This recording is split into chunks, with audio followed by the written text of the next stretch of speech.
மாங்காய் சாதம் பண்ண போகிறோம். பாருங்க, உப்பு மிளகாய், கருவேப்பிலை, மாங்காய்,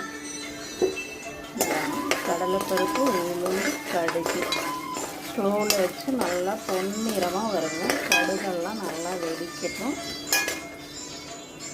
அதுக்கப்புறமா சாதம் வடித்து வச்சுருக்கோம், அதை போட்டு இதெல்லாம் போட்டு கலராக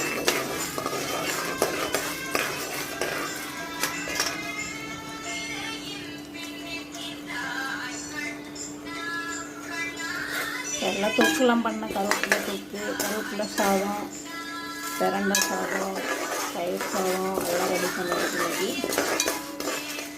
இப்போ மாங்காய் சாதம் பண்ணுறோம்.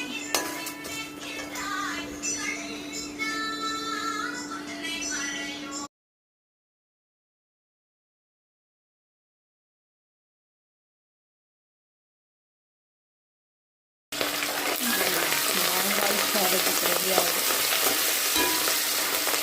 மாங்காய் இந்த மாதிரி மெலிசாக சீவி கட் பண்ணணும். அதெல்லாம் ஒரு வாய் சாப்பிடும்போதும் இந்த மாங்காயோட ஃப்ளேவர் கிடைக்கும். ரொம்ப நைஸாக திருவணும்னா நல்லா இருக்காது.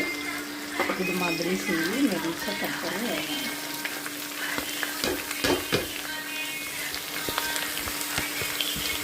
பாருங்கள், மாங்காய் சாதம் ரெடியாகி விட்டது. இது மாதிரி பொடிசாக சீவி திருவி போடுங்கள்.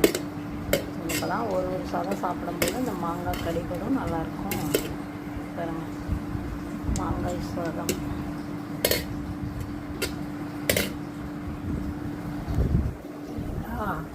இப்போ பார்த்தீங்கன்னா வரகரிசியில் பண்ண பொடி சாதம்.